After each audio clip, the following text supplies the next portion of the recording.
guys, magandang tanghali.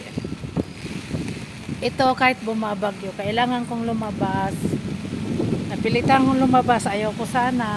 Kasi umulan nga, malakas pa ang hangin. Kaso kailangan kong lumabas. Dahil wala nang laman yung paninda ko, wala na akong maitinday. Kailangan kong mamimili. Oh, ganito yung ano. Ganyan yung ano rito.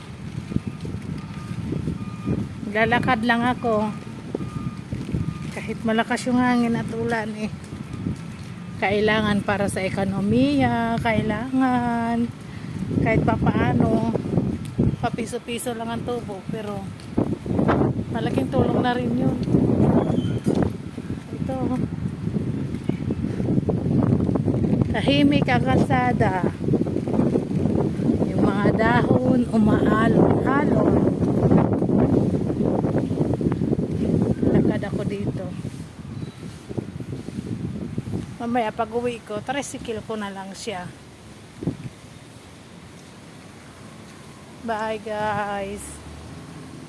So, Monday na Monday, walang pasok mga estudyante dahil sa Kay-Owan. Thanks God kasi lumabas na siya ng Pinas. Pero nagiiwan pa rin ng malakas na hangin at ulan. Pabugso-bugso. Bye! Thank you!